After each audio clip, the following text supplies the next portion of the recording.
ኢና ሊላሂ ወኢና ኢለይሂ ራጂዑን የቀጠር የቀድሞ መሪ የነበሩትና የአልጀዚራ ቻናል ፋውንደር የሆኑት እንዲሁም አልሳኒ መሞታቸውን እንግዲህ የቀጠር መንግስት አሳውቋል። ለምንድነው መቀኛ የሆን ነው? በወንድም በእህቶቻችን ማግኘት የሚደሰቱ አላህ ያድርግ። በወንድም በእህቶቻችን ሞት ከሚያዝኑት ሰዎች አላህ ያድርግ። ሁሉ ቦታ ልወደድ አይባልም። ሁሉ ቦታ ልወደድ እንዴት ይባላል? ካፊሮች ዘንድ ለመወደድ አብረ ታቦት መሸከም አለብህ። አልহামዱሊላህ ታቦታችንን በሰላም አስገብተን መጣን። ዶናልድ ትራምፕ ተናዷል። ጋይስ ትራምፕ በጣም ተናዷል። ኢራን እንግዲህ በተደጋጋሚ ትራምፕን ለመግደል ማለት ነው ሙከራዎች ያደረገች እንደምትገኝ ይታወቃል። የሆርሙዝ ሰርጥ በድጋሚ ተዘግቷል። ኢራን ይህንን ጉዳይ ወቁልኝ ብላለች። በአካባቢው ምንም አይነት መርከብ እንቅስቃሴ እንደሌለም ድጋሚ ነዳጅ ሊወደድ ነው። አሰላሙ አለይኩም ወራህመቱላሂ ወበረካቱ። የአላህ ዝናች ቸርነት ሰላም ፍቅር ጤና በያላችሁ በዳር በርሉ በሁላችሁም ላይ ሰይድ ነኝ። ዛሬም እንደተለመደው አነጋጋሪ አስተማሪ እጅግ በጣም ምርጥና አዳዲስ መረጃዎችን እየቀርብ ያለው እነዛን ቪዲዮዎችን እንመለከታለን። ለዚህ ዩቲዩብ ቻናል አዲስ ሆናችሁ ግን ሁላችሁም ቪዲዮውን ላይክ በማድረግ ጀምሩ። ቻናሉን ሰብስክራይብ አድርጉ። ለኢስላም ቻናል ላይክ መስጠት የለም። ቀጥታ ወደ ዛሬ ቪዲዮ ለቢስቱም ኢላ ቀሊላን ለው አንኩም ኩንቱም ተዕለሙን። የዛሬ ቪዲዮአችን ተጀመረ። የመጀመሪያ ቪዲዮአችን አሳዛኝ የሆነ መረጃ ነው ምንሰማው። ራሱን ያጠፋው የደቡብ አፍሪካ ብሔራዊ ቡድን ተጫዋች በኢሳት በርካቶችን አስደንግጧል። የደቡብ አፍሪካ ብሔራዊ ቡድን አማካኝ እንዲሁም ደግሞ የሜሜንዶስ ቡድን አማካኝ የሆነው ጃይደን አዳምስ በዛሬው ዕለት በድንገት ራሱን ማጥፋቱ ነው እየተነገረ የሚገኘው። ከጥቂት ቀናት በፊትም እንግዲህ በ2026 የዓለም ዋንጫ ላይ ለደቡብ አፍሪካ ለሀገሩ ማለት ነው ለመጀመሪያ ጊዜ በመሰለፍ ሀገሩን ማገልገሉ የተነገረ ሲሆን ከሁለት ሳምንታት በፊትም በድንገት የሀያቱ ሞት የሰማው ጃይደን አዳምስም እንግዲህ በከፍተኛ ሀዘን ውስጥ ሆኖ ነበር ለሀገሩ ሲጫወት እንደነበረ እየተነገረ የሚገኘው። ነገር ግን የተጫዋች በሀያቱ ሞት ክፉኛ የተጎዳ ሲሆን ምናልባትም እንግዲህ ራሱን ያጠፋው በዚህ ሀዘን ምክንያት ሊሆን ይችላል የሚሉ መረጃዎች እየወጡ ይገኛሉ። ነገር ግን እጅግ በጣም አስደንጋጭ ነው እንግዲህ በዛሬው ዕለት በድንገት ራሱን ማጥፋቱ ነው እየተነገረ የሚገኘው። 25 ዓመቱ የደቡብ አፍሪካ ዜግነት ያለው ጃይደን አዳምስም እንግዲህ አሳዛኝ በሆነ ሁኔታ በዛሬው ዕለት ራሱን ማጥፋቱ እየተነገረ ይገኛል። በዚህ ጉዳይ ላይ ተጨማሪ መረጃ የማገኝ ከሆነ አጋራችኋለሁ። ፕላስ ምልክቱን መጫናችሁን አትርሱ። መልካም ቆይታ ይሆንላችሁ። እንግዲህ የ25 ዓመት ወጣት የደቡብ አፍሪካ ተጫዋች ሞቷል። እንግዲህ አሟሟቱ እስካሁን ድረስ ፖሊስ አልደረሰበትም። በሚኖርበት አፓርታማ ውስጥ ነው የሞተው።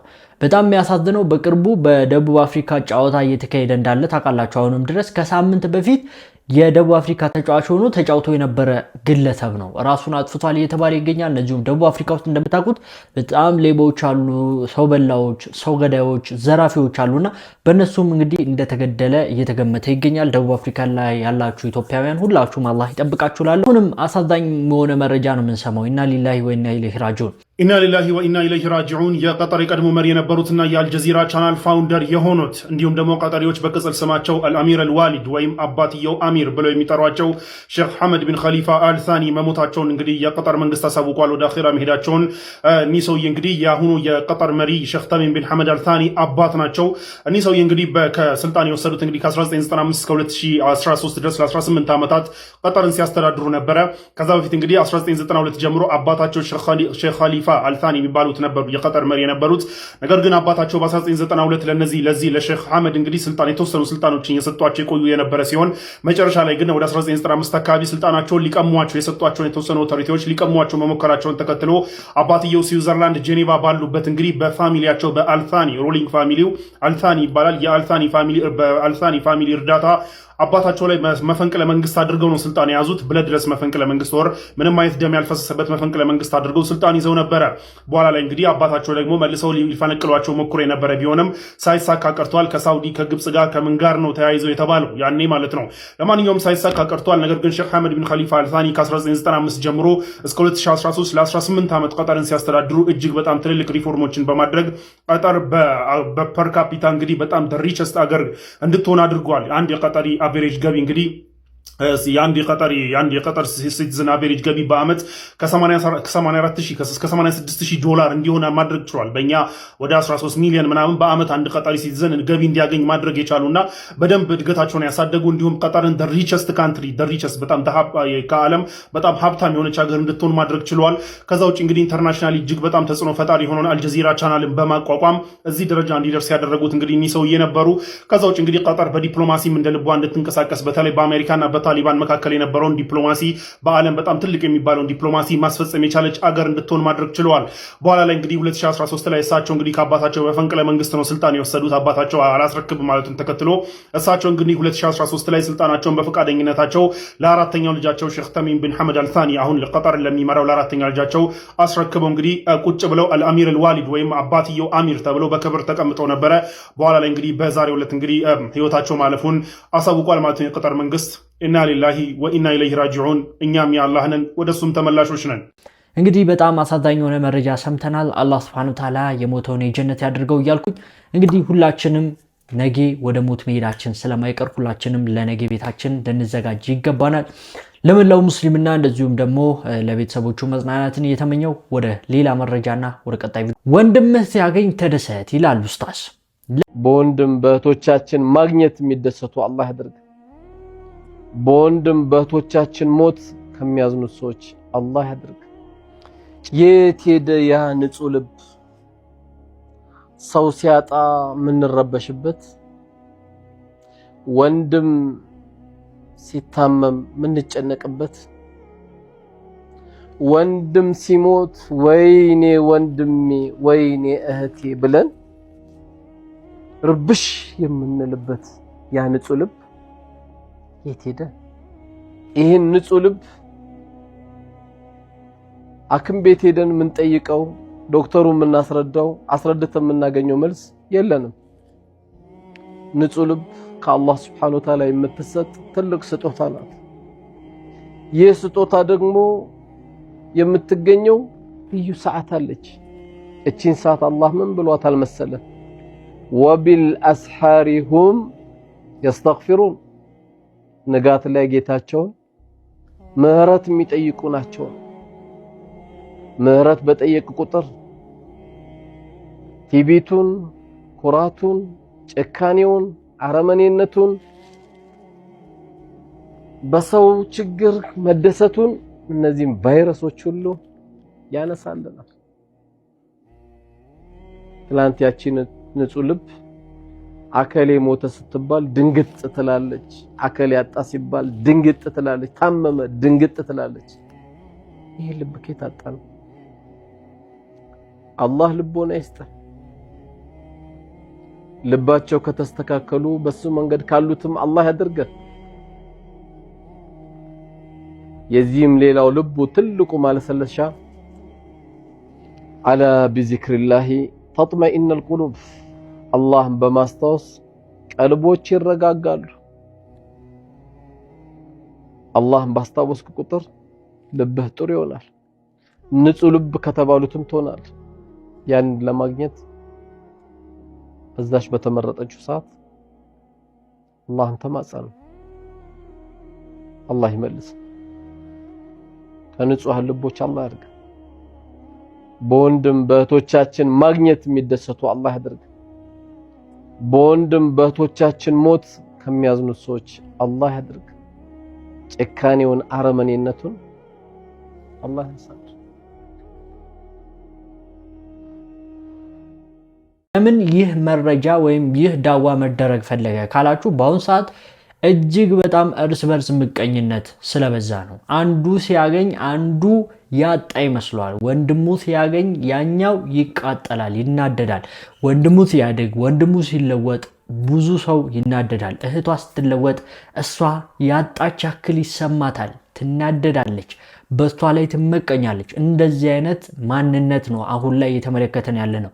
ሰው በሰው ላይ እንግዲህ በጣም ክፉ የሆነ ያለበት ዘመን ላይ ነው ያለ ነው። አላህ ከእንደዚህ አይነት ነገር ይጠብቀን። በወንድሞቻችን ስንደሰት አላህም በእኛ ርዝቃችን ይሰጠናል። ርዝቅ በአላህ ዘንድ እንጂ በሰው እጅ አይደለም። ድህነት ያስንቃል፣ ድህነት ያስንቃል። አይብ ነው፣ ነውር ነው። በጣም ብልጥ ሰው፣ ዘክይ ሰው፣ ብልህ ሰው ይናቅበታል። ሐሳብ አለው እኮ ገንቢ ሐሳብ አለው፣ የሚሰማው የለም። ደሃ ስለሆነ ምርጥ አቋም አለው እኮ ደሃ ስለሆነ በሁሉም ነገር ጨዋ ነው፣ ችግር የለበትም ተዲነቱ በስተቀር። ግን ሰዎች ንቁታል፣ አላህ ግን ያውቀዋል። ድህነት በጣም የሚያስንቅ ነገር ነው። ደሃ ሆኖ በጣም ብዙ እውቀት ያለው ሰው አይሰማም። አፍታም ሆኖ ግን ትንሽ እውቀት ያለው ሰው ይሰማል። ይህ ነገር ደግሞ ትክክል አይደለም። እንደ ኢስላም ሰው ልጅ የሚገመትበት የሰው ልጅ ማንነት የሚታይበት በአላህም በመፍራት በዲኑ ዕውቀት ነው እንጂ በሀፍቱ እንዳልሆነ ቢታወቅም ነገር ግን አሁን ላይ እየሰራ ያለውና እንደዚሁም ደግሞ ሁሉን ነገር እያንቀሳቀሰ ያለው ገንዘብ ነው። ለገንዘብ ያለን ማንነት ለገንዘብ ያለን አስተሳሰብ በጣም ተቀይሯልና ከዚህ አንፃር እንግዲህ ሁላችንም አላህ ርዝቁን ሰፊ ያደርግልን። አላህ ማያጠፋንን ሐላል የሆነውን ሀብት ይስጠን። በኢማናችን ልክ ሀብት ይስጠን። በኢማን ልክ ሀብት ሲሆን ጥሩ ይሆናል። አንዳንድ ሰው ሀብት ይሰጠዋል፣ ነገር ግን ኢማን ስለሌለው በዛ ምክንያት የባሰ ይጠማል።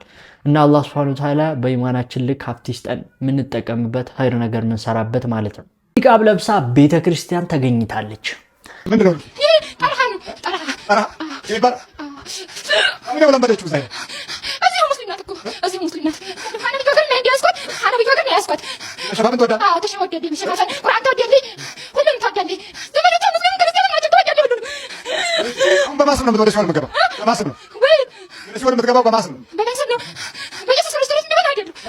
ብዙ ሰው ጋር መዳረስ አለበት። ያጀማ በደንብ ሼር እያደረጋችሁ ሐሳባችሁ ኮሜንት ላይ እያስቀመጣችሁ ላይክም እያደረጋችሁ ፎሎ አድርጉ። በደንብ አዳርሱት። እስቲ አስቡት ተነቂብ የሆነች ሙስሊም ሴት እንደዚህ አይነት ቦታ ስትሄድ ለምንድን ነው እስልምና ላይ በዚህን አክል ልክ የሚዋሸው?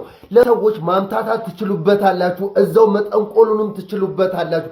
ጭራሽ የእስልምና ታፔላ ሰታችሁ ኒቃብ እያስለበሳችሁ ኮፍያ እያስለበሳችሁ ሙስሊሙን እናጃጅለዋለን ብላችሁ የምታስቡት እንዴት ነው? ሙስሊሙ በዚህን አክል ደደብና መሀይም ነው የሚመስላችሁ? ወላሂ ምናልባት የእናንተ ሰዎች ልታጃጅሉት ትችላላችሁ፣ ግን ሙስሊሙ በእንደዚህ በተልካሻ ምክንያት ልታጃጅሉት አትችሉም። ምክንያቱም ሙስሊም ሆና ተነቂብ ለብሳ አስቡት፣ ኒቃብ የለበሰችው አይደለም አንተ ጋር ልደርስ ቀርቶ ወንድ እንዲያያት ማትፈቅድ ሴት አንተ ጋር መታ። እስቲ አስቡት እስቲ ምን አይነት ግን ወላሂ እንደዚህ አይነት ነገሮች ብተው ይሻላል። እንደዚህ አይነት ድራማዎች ብታቆሙ ይሻላል። ሼር እያደረጋችሁ አድርሱለት። እኔ በጣም የሚገርመኝ በጣም በተደጋጋሚ ድራማዎችን ስመለከት ለምንድን ነው እስላማዊ መገለጫዎችን ለብሰው እንደዚህ አይነት ድራማ የሚያሰሯቸው? እውነት ያቺ ሴት ከፍራ ከሆነ ወይም ደግሞ ታማ ከሆነ ለምን ኒቃባን አውልቃ እሱ ሰውዬ ጋር አልተገኘችም? አንዳንዶቹም ደግሞ ወንዶች አሉ ኮፍያቸውን አስለብሰው ጀለቢያ አስለብሰው ቤተክርስቲያን ያመጧቸዋል። ያ ሰውዬ በእስልምና ከካደ ለምን ጀለቢያ ለብሶ ይሄዳል? በጣም የሚያስደንቅ ድራማ ነው እየሰሩ ያሉት። በጣም የሚያስነቃ በጣም እንግዲህ እስልምናን ሊነካ የሚችል እስልምናን ለማዋረድ እየተጣራ ያለበት ሁኔታ በጣም እየባሰ ከጊዜ ወደ ጊዜ እየባሰ ድፍረታቸውም እየጨመረ ያለበት ሁኔታ አለ። እንግዲህ ያው በግልጽ ድራማ እንደሆነ ተመልክታችኋል ብዬ አስባለሁ። ግን በጣም በቃ ድራማቸው ያልተጠና ምንም አይነት ነገር ያልተሰራበት እንደሆነ ደግሞ በግልጽ ለሚያየው ሰው በጣም በግልጽ ይገባዋል። ሁሉም ጋር ልወደድ አትበል። ሁሉ ቦታ ልወደድ አይባልም። ሁሉ ቦታ ልወደድ እንዴት ይባላል? ካፊሮች ዘንድ ለመወደድ አብረ ታቦት መሸከም አለብህ። አልহামዱሊላህ ታቦታችንን በሰላም አስገብተን መጣን እንድንል ነው የሚፈለገው። የምንወዳጀው መኖር አለበት፣ የምንጠላው መኖር አለበት። የግድ የምንጠላው መኖር አለበት። እንዴት አንጠላም? ሸይጣንን ልንወድ ነው? ሙናፊቅ እንዴት እንወዳለን? ኡስታዛችን ጥሩ ሆነ መልእክት አስተላልፏል። በነገራችን ላይ ይህ ፎቶ የተለጠፈበት ኡስታዙ ሲያወራ የነበረው ልጅ በጣም በተደጋጋሚ በካፊሮች ልወደድ የሚል ልጅ ነው። ምን አይነት ነገሮችን ያደርጋል ካላችሁኝ የነሱ የታቦት ጊዜ አብሮ ታቦትን ይሸኛለው ይላል። ሙስሊሞች ማርያምን ወይም ደግሞ መርየምን እንደሚጠሉ አድርጎ እኔ መርያምን እወዳለሁ ያለ በመዝሙራቸው ሳይቀር ቤተክርስቲያናቸው ሳይቀር እየተገኘ የበዓላቸው ጊዜ ሳይቀር እየተገኘ እንግዲህ በካፊሮች ልወደድ ሙስሊሞች እንግዲህ ካፊሮች ጠል ናቸው ለማስባል የሚያደርገው ጥረት በጣም ከባድ ነው ማለት ነው። ጭራሽ እኔ ማርያምን ወዳታለሁ ለምን ማርያምን አትወዳትም ብላችሁ ትቃወሙኛላችሁ ብሎ ሙስሊሞችን የሚጠይቅ ልጅ ነው። ይሄ ውዴታ ለማግኘት እንደሆነ ግልጽ ነው። በጣም ተደጋጋሚ ሙስሊም ሆነው የካፊሮችን ነገር የሚያደንቁ ሰዎች በካፊሮች ለመወደድ እንደሆነ ግልጽ ነገር ነው። ሚዲያ ላይ የሚያሽቃብጡ ብዙ ሰዎች ስላሉ ለነሱ እንግዲህ ውዴታን ለማግኘት ለመወደድ እንደሆነ ግልጽ ነውና የኡስታዝ መልእክት እጅግ በጣም ወሳኝ ነው። ሙስሊም ስንሆን እስልምና መያዘን ምን ተገብሮ ነገር አለ። ዱንያ ላይ ለመወደድ ብለን አይደለም መስራት ያለብን። ለመወደድ ከሆነ እኮ ያ ልጅ በሚያደርገው አይነት ወይ መሄድ ይቻላል። ሙስሊሞችም ሁሌም ቢሆን የሆነ ነገር ስንሰራ ሚዲያ ላይም ወይ ስንቀርጽ ንያችንን እናስተካክል ይገባናል። ሙስሊሞችን እንግዲህ ሐቁን ነገር ከነገርናቸው ሊጠሉን ይችላሉ። ነገር ግን አላህ Subhanahu Wa Ta'ala ከወደደን ብቻ በቂ ነው። የኡስታዛችን መልእክት እንግዲህ እንደምንጠቀምበት ተስፋ አደርጋለሁ። የተፈኩር ሰዓት ላይ ደርሰናል። ዛሬ ከሰራሁላችሁ ቪዲዮ በጣም ያስገረመኝን ነው ዛሬ ይዤላችሁ የመጣሁት። አሰላሙ አለይኩም ውዶቼ፣ እንዴት ናችሁ? አንድ ህፃን ካንጋሮ ሲወለድ መጠኑ እንደ ትልቅ ባቄላ ፍሬ ነው ብላችሁ ታምናላችሁ? ይህ ትንሽ ፍጥረት ከእናቷ ማህፀን ወጥታ ወደ ከረጢቷ የምትደርስበት መንገድ ግን እጅግ የሚያስደንቅ ነው። ሱብሃንአላህ። ካንጋሮዎች እርግዝናቸው በጣም አጭር ነው። በአማካኝ ከ30 እስከ 40 ቀናት ብቻ ነው። ሲወለድ ግልገሉ ጆይ ሙሉ በሙሉ ያልተሟላ አካል አለው። አይኖቹ አይታዩም፣ ጸጉር የለውም፣ የኋላ እግሮቹን በደንብ አላደጉም። ከወለደች በኋላ እናት ካንጋሮ ከረጢቷንና መውጫ መንገዱን በምላሷ ትለሰዋለች። ያቺ መጠኗ እንደ ባቄላ የሆነችው ግልገል በፊቷ ያሉ ጠንካራ የፊት እግሮቿን ተጠቅማ እናቷ ጸጉር ላይ እየተንጠላጠለች ወደ ከረጢቷ ውስጥ ትስባለች። ይህ ጉዞ ለትንሿ ፍጥረት የህይወትና የሞት ጉዳይ ነው። አንዴ ከረጢቷ ውስጥ ከገባች በኋላ ከ4 የጡት ጫፎች ውስጥ አንዱን ትይዛለች። የጡት ጫፉ በአፏ ውስጥ ይለጠፋል። ይህም ግልገሏ እንዳትወድቅ ይረዳታል። እዚያ ውስጥ ሆና ለተጨማሪ ወራት ትቆያለች። ወተት እየጠባች አካሏ እየጠነከረና ጸጉሯ እያበቀለ ይመጣል። ከጥቂት ወራት በኋላ ቀስ በቀስ አፏን ከከረጢቱ ታወጣለች። በመጨረሻም ሙሉ በሙሉ ወጥታ ትጫወታለች። ነገር ግን አደጋ ሲሰማት ወይም ስትደክም በፍጥነት ወደ እናቷ ከረጢት ትገባለች። ሱብሃንአላህ። የጌታዬ ስራ በጣም ይገርመኛል ወላሂ። እንደዚህ አይነት ጥበብ ያላት እንስሳ መሆኗን መጀመሪያ ጊዜ ነው የሰማሁትና እንዲህ አይነት አስገራሚ የዱር አራዊት ታሪኮችን ለመከታተል ይሄንን ቤት ፎሎ ማድረግ አትርሱ። ወዳችኋለሁ። ሰላም አለይኩም። ሱብሃንአላህ እያለን እንደሆነ ተስፋ በማድረግ የኡስታዞችን መልእክት ደግሞ ተከታትለን እንመጣለን። የነቢዩን ሰለላሁ ዐለይሂ ወሰለም ክብር፣ ዝና፣ ታላቅነት ጠላት መሰከረላቸው። ታላቅነት ማለት ጠላት ሲመሰክር፣ ጠላትህ ሲመሰክር ስላንተ በጎነት፣ ስላንተ ትልቅነት እውነት ትልቅ ነህ ማለት ወዳጅማ ሊያስመስልም ይችላል። ገብቷል? ወዳጅ የሆነ ነገር ሲል በቃ ለሞራልህ ሊሆን ይችላል። ጠላት ግን ጠላት ነው። ጠላት ስላንተ ደግነት፣ ጠላት ስላንተ ታላቅነት ከመሰከረ እውነትም ታላቅ ሰው። መቼም የማይቋረጥ የማያበቃ የማይደፈርስ ሐዘን ትካዜ የማይከተለው ሰላምና ደስታን የፈለገ ሰው ሁሌም አላህን ይታዘዝ፣ ሁሌም ከወንጀል ይራቅ በህይወት እስካለ ድረስ። ተሳስቶ ወንጀል የሰራ እንደሆነም ተውበቱን ያድስ፣ ያጠፋቸው ጥፋቶችን የሚያብስ ኸይር ስራ ያብዛ። ኢነል ሐሰናቲ ዩዝሂብነ ሰይአት ተብሏል። መልካም ስራዎች ወንጀልን አጥቦ ያስወግዳሉ ተብሏል። መልካም ስራዎች ወንጀል የፈጠረውን የልብ ሐዘንን፣ ጭንቀትን፣ ችግርን፣ መጣበብን ያስወግዳሉ ተብሏል። ይችን ሴት ምከሩልኝ ከዱዓ ልታቋርጠኝ ነው ይላል እሱ ሌት ተቀን ጫት እየቃመ። ልጆች ተርበው ገንዘብህን በሱስ እምትፈጅ ካለህ አላህን ፍራ። እኛ ቤት ዳቦ ስንል ዱብ በል ነው የምንባለው አለ አንዱ። ሐቂቀተን ልጆች የዳቦ እያጡ ሴቶች መከራቸውን እያዩ ይችን ሴት ምከሩልኝ ከዱዓ ልታቋርጠኝ ነው ይላል እሱ ሌት ተቀን ጫት እየቃመ።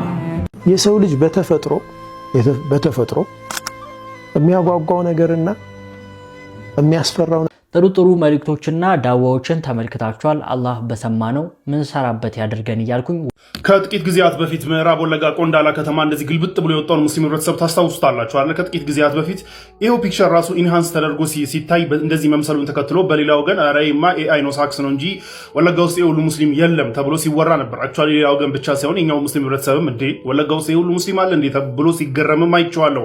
አክቹአሊ ከተነገረው ትርክትና እስከዛሬ ከተነገረው ወሬ አንፃር ያው እንደዚህ አይነት ማመንን ቢያምን ኦር ሰርፕራይዝድ ቢሆን የሁሉ ሙስሊም አለ እንዴ ብሎ ሙስሊሙ ራሱ ሰርፕራይዝድ ቢሆን የሚገርም አይደለም። ለማንኛውም ቪዲዮ ላይ እንግዲህ እንደዚህ በቪዲዮ ሞቶ በኋላ ላይ ያው ሰው ሲገረም ነበረ። ኤኒዌይ እንግዲህ ይህ ሁሉ የቆንዳላ ህብረተሰብ እንግዲህ እንደዚህ የቆንዳላ ሙስሊም ህብረተሰብ እንደዚህ ግልብጥ ብሎ የወጣው ለምንድን ነው? እዚህ ጋር የምታዩዋቸውን ሐፊዞች ለማስመረቅ ነበረ ባለፈው።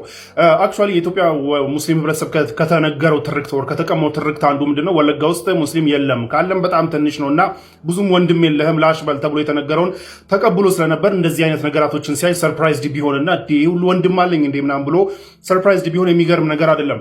ለማንኛውም ወለጋ ውስጥ በአንድ ወረዳ ውስጥ ብቻ ከ200 በላይ ጁምዓ የሚሰገድባቸው መስጂዶች ያሉበት ወረዳዎች ሁሉ ያሉበት ነው። ወለጋ ዞን በጣም ብዙ ቁጥር ያለው መስጂድ ያለበት ነው። እኔም እዚህ ጋር እንደምታዩት የቆንዳላ ከተማ ከ5 ቀን በፊት ሰኞ ዕለት አልፌ እነዚህን መስጂዶች በፒክቸር ለማስቀረት ሽዬ ነበረ። ለማንኛውም የዚህ ቆንዳላ ተወላጆች እንግዲህ ይህ ሁሉ ግልብጥ ብሎ የወጣና ዲኑን የሚወድ ህዝብ ሐፊዞችን ለማስመረቅ እንኳን እንደዚህ የወጣ ህዝብ የበለጠ ዲኑን እንዲማር የበለጠ ህልፕ እንዲያገኝ የበለጠ የዒልም እድል እንዲያገኝ በሚል የቆንዳላ ከተማ ውስጥ እንግዲህ አንሳረዲን የሚባል መስጂድና መርከዝ ታህፊዝ መርከዝ ለማሰራት እቅድ ይዘው እንግዲህ በትናንትናው ዕለት ፈንድሬዚንግ አድርገው ነበር። ሸራተን አዲስ እኔም እዛ ተገኝቼ ነበር። እዚህ ጋር ከጀርባ የምታዩትን መርከዝና መስጂድ ለመስራት ነው እንግዲህ እቅዱ የነበረው።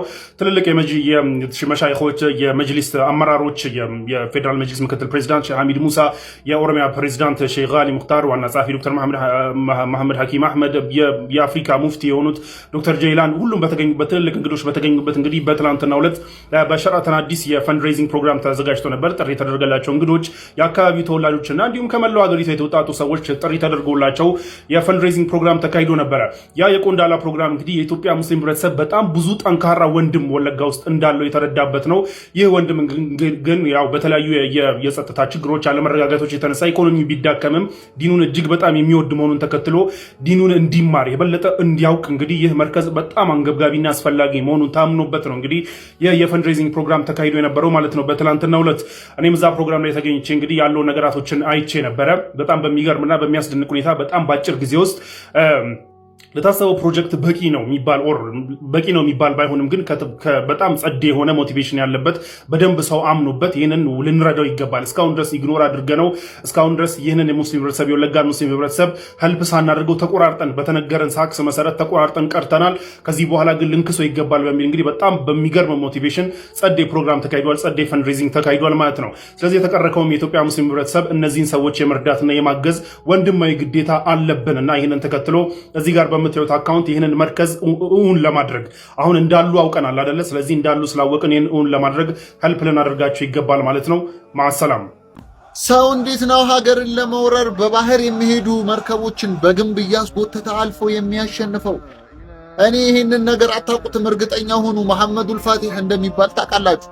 መሐመዱል ፋቲህ ኢስታንቡልን ወይም ደግሞ ቆንስታንቲኒያን ለዘመናት ሰው ጨፍጭፎት ንጉሶች ተቀያይረውባት ሊያሸንፏት ያልቻለውን እሱ ግን በባህር ለመጓዝ ቀድሞ ማለት ነው ጀልቦቹን ግንቦቿ ላይ ነው ሰቅሎ አልፎ ሄዶ በባህር ያሸነፈው። ወንድሜ ይህንን ጠምጠልጠል ያለ ሰውዬ ታሪኩን ማለት ነው ማታቁትን አንግል ይዤላችሁ እመጣለሁ። ታውቃላችሁ ያኛው አካውንቴ እንደተዘጋ ይህንን አካውንቴን አሪፍ እያሳደጋችሁ ነው፣ ፎሎ እያደረጋችሁ ነው። ሹክራን። አሁንም ኮፒ ሊንክ እንፈልጋለን። በደንብ ፎሎ እያደረጋችሁ ይህ ምትሃተኛ የሆነ ሰው ወደ ጭዌው ስመለስ ማለት ነው። ሰው አንተ በ21 ዓመታችን እኛ ምን እያደረግን ይሄን ቪዲዮም ተርቱ 21 ያለፈም ከዛ በታችን ቆማች ምን እየፈጠርክ ነው ወንድም? በ21 ዓመታችን እኛ ገና እኮ ነን። እሱ በ21 ዓመቱ አሁን የነገርኩን ጀብድ ሊሰራ አገር ኢምፓየር የሚባለውን ነገር ሱልጣን ያደረገ ሰው ነው። እቺን ኮንስታንቲኒያ የተባለችውን ሀገር መረከብ ብቻ አልነበረም ይሄ ሰውዬ የዘመናዊ መድፍ ይላችሁ በቃ የመሐመዱል ፋቲህ ዓለም የሚስማማበት ማለት ነው። ጀግኖች፣ ንጉሶች፣ ተዋጊዎች የሚስማሙበት ነገር ምን ነው ታውቃላችሁ? መሐመዱል ፋቲህ ለየት ያለና ዩኒክ የሆነው የማይታሰብን ነገር በማይታሰብ መንገድ ማሰብ ነው። አሁን ኢንፍቱት በማይታሰብ ነገር አሉ በማይታሰብ መንገድ ማሰብ ነው የሱ ችሎታ ወንድሜ። ይሄንን ችሎታውን ተጠቅሞ ነበር ቆንስታንቲኒያን የያዘት። ምክንያቱም መርከብ በባህር ለማስኬድ ማለት ነው እንዴት ነው ይሄን ግንብ የምናሳልፈው ብለው ሲያስቡ እሱ አስጎትቶ ነው ያሳለፈው። እሱ አስጎትቶ አሳልፈው ነበር ድባቅ የመታቸው ማለት ነው። እና ደግሞ የዘመናዊ መድፍ በዘመኑ ማለት ነው ትልልቅ ዓለም ሊያስባቸው የማይችላቸውን የዘመናዊ መድፎችን አሰርቶ የግሉ ያደረገና በዛ መድፍ ደግሞ ታውት በቃ የዘመናዊ ጦር የታጠቀ ሰው ነው። ሲቀጥል ደግሞ ብዙ የዘመኑ መሪዎችም ሆነ ንጉሶች ማለት ነው ሱልጣን ነው አሰበው። ይሄ ኮማንደር አይደል፣ ስለ ኮማንደር እየተናገርኩ ሱልጣን ነው። ሁሉም ሱልጣኖች ደግሞ እቅድ ያወጣሉ፣ ወይ በዚህ መንገድ ይሉና እዛው ቤተ መንግስታቸው ሲቀመጡ ወንድም የለም እሱ ጋር ይሄዳል፣ ይጋደላል። እንደውም በአንድ ጦርነት ማለት ነው ፈረሱ ተገላበት አደገኛ የሆነ ጉዳት አስተናገደ። እዛው ነው በቃ እዛው ጦርነቱ ላይ ሄዶ ድንኳን ውስጥ በቃ ትንሽ ተኮስ እንዳደረጉት ጥሩሩን ነው የለበሰው። አረ ወንድሜ ወዴት ነህ? ምንድነው? እኔ ያው ወጣና ማለት ነው ጥሩሩ ለብሶ ቁስሉ ላይ ለብሶ ወጣና ኢስታንቡልን እንይዛለን አሊያም እዚህ እንሞታለን ብሎ ነው ይሄንን ድል የተቀዳጀው። ወንድሜ መሐመዱል ፋቲህ ነብዩ ሰለላሁ ዐለይሂ ወሰለም እንግዲህ በሳል በቃ ስሙ ተጠርቶ የተተነበየለት እንደሆነ ብዙዎቻችን እናውቃለን። ነገር ግን እነዚህን ገድሎች አናውቅም ነበር አይደል? ለዚህ ሽልማት ምንድነው ካላችሁ ደግሞ ዩቲዩብን ሰብስክራይብ እያደረጋችሁ አይደለም 500 ስንገባ ይገራርም ቪዲዮዎች ይለቃለሁ። ያው 500 ስንገባ ድረስ ያሉትን ቪዲዮዎች አብዛለሁ ማለት ነው። ይሄ ቪዲዮ ከተመቻችሁና አስተማሪ ነው ካላችሁ ሼር ማድረጋችሁ እንዳይረሳ። ይማሻችሁ አልኩኝ። ወደ ውጭ መረጃዎች ወስዳችኋለሁ። ግብጽና ቱርክ ምን አደረጉ? እጅግ አስደናቂ ዜና ነው ይዤላችሁ የመጣሁት። ቱርክና ግብጽ እጅግ ትልቅ ክብር ይገባቸዋል። አስደናቂ ስራ ነው የሰሩት። ምክንያቱም የግብረ ሰዶማውያን የተባለ መርከብ ማለት ነው ወደ ወደባቸው እንዳይገቡ ከልክለዋል። ከ1900 በላይ ተሳፋሪዎችን ይዛ የነበረችው እቺ በምስሉ ላይ የምትመለከቷት የግብረ ሰዶማውያን መርከብ ማለት ነው በቱርክ ባለስልጣናት ክልከላ አማካኝነት ወደ ቱርክ ወደብ እንዳታርፍ ተከልክላለች። እሱ ብቻ አይደለም፣ ወደ ግብጽም ሊሄዱ ሲሉ ያልተጠበቀ ውሳኔ ክልከላን ጠብቋቸዋል። ከዛም በኩል ማለት ነው ግብጽም ወደኔ ወደብ አካባቢ እንዳትጠግ የሚል ማስጠንቀቂያን ሰጥቷቸዋል። እቺ ግብረ ሰዶማውያን ጭና የምትንሸራሸር የሽርሽር መርከብ ማለት ነው በተደጋጋሚ ጊዜ በተለያዩ ሀገሮች ላይ የፈለገችበት ቦታ ላይ ሄዳ ስትንሸራሸር ነበረ። አሁን ግን እጅግ ሊፈቀድላት ወደ ማትችለው ወይም ደግሞ ያልጠበቀችው ውሳኔ ወደ ተሰጠበት ሀገር ነበር የመጣችው። ቱርክና ግብጽ እጅግ አስደናቂ ስራ ሰርተዋል። ማሻአላህ እያላችሁ ኮሜንቱን አሸብርቁት። በደንብ ሼር፣ ኮፒ ሊንክ፣ ሪፖስት እያደረጋችሁ አዳርሱት። ግብጽና ቱርክ ኢስላማዊ ሀገር መሆናቸው ይታወቃል። እንደዚህ አይነት ነገር መከልከላቸውና መቃወማቸው እጅግ በጣም ይበል የሚያስብል ነገር ነው። ወደ ቀጣይ ቪዲዮ ወስዳችሁ ደግሞ ዶናልድ ትራምፕ ተናዷል። ለምን ተናደደ? ጋይስ ትራምፕ በጣም ተናደዋል። ኢራን እንግዲህ በተደጋጋሚ ትራምፕን ለመግደል ማለት ነው ሙከራዎች እያደረገች እንደምትገኝ ይታወቃል። ይህንን እንግዲህ አሜሪካ ማምናለች። ታዲያ አሁን ላይ የአሜሪካ ፕሬዝዳንት ዶናልድ ትራምፕ ከባድ የተባለ ማስጠንቀቂያ ለኢራንም ሰጥተዋል። ታዲያ እንደሳቸውን መግለጫ ከሆነ ማለት ነው የግድያ ሙከራ ለማድረግ ኢራን ከዚህ በኋላ የምታስብ ከሆነ አሜሪካ በኢራን ላይ ከፍተኛ ወታደራዊ ጥቃት ለመሰንዘር ዝግጁ መሆኗን ገልጸዋል። ታዲያ ትራምፕ በገዛ የማህበራዊ ሚዲያ ገጻቸው ትሩዝ ሶሻል ላይ ባስተላለፉት መልእክት ማለት ነው የአሜሪካ መከላከያ ሰራዊት ኢራንን ሙሉ በሙሉ ለመደምሰስ እና እንዲም ደግሞ ለማውደን ዝግጁ መሆኗን እንግዲህ አያይዘውን ገልጸዋል ማለት ነው። አክለውም መሰል ጥቃት ለመሰንዘር ከተሞከረ አፋጣኝ ምላሽ እንዲሰጥ ቀድሞ የጦር መመሪያ መውረዱ እንግዲህ ይፋ አድርገዋል። ለዚህም ከፍተኛ የቃላት ፍጥጫ እንግዲህ ውጥረት መባባስ ዋነኛ መንስኤዋ እስራኤል ነች። እንግዲህ እስራኤል በትራምፕ ላይ ማለት ነው ሊሰነዘር የታሰበው አዲስ የኢራን ሴራ የሚያሳይ የደህንነት መረጃ ለአሜሪካ ማጋራቷ ተከትሎ ነው። ከዚህ በተጨማሪ እንግዲህ ከወራት በፊት ማለት ነው የተገደሉት የኢራን የበላይ መሪ አያቶላ አሊ ኻሜኒ የቀብር ስነ ስርዓት ላይ እንግዲህ በፕሬዝዳንቱ ላይ የግድያ በቀል እንዲፈጸም ጥሪዎች መቅረባቸው ውጥረቱ ይበልጥ ማለት ነው አባውስታል። ከዚህ በተጨማሪ እንግዲህ በሆርሙዝ ስትሬት አካባቢ በተፈጠረው ወታደራዊ ፍጥጫ ምክንያትም በአሜሪካና በኢራን መካከል የነበረው ጊዜያዊ የተኩስ አቁም ስምምነት በይፋ ማውቃቱ እንግዲህ ትራምፕ በዚህ መግለጫቸው ላይም አያይዘውም አስታውቀዋል። በአዲስ መረጃ መሰለ ፎሎ ያደርጋችሁ የትራምፕ አስተዳደር በዞህራን መምዳኒ ቢሮና በኢራን መካከል ሊደረግ የታሰበውን ስብሰባ ለመሰረዝ ጣልቃ መግባቱ ተነግረዋል። የኒውዮርክ ከተማ ባለስልጣን ከተባበሩት መንግስታት የኢራን አምባሳደር ጋር መገናኘት እንኳን ማሰብ የማይታሰብ ነው። እነዚህ ሰዎች የአሜሪካን ጥቅም ለማዳከምና በዩናይትድ ስቴትስ በአጋሮቻችንና በዜጎቻቸው ላይ የሚፈጸሙት ወንጀል ዘውትር የሚሰሩ ናቸው ብለዋል። በኒውዮርክ ከተማ ቢሮና በኢራን ባለስልጣን መካከል ሊደረግ የታሰበው ስብሰባ በትራምፕ አስተዳደር ጣልቃ ገብነት ከሽፈዋል። ጀንዌንሊ ምን እየተፈጠረ ነው አላውቅም።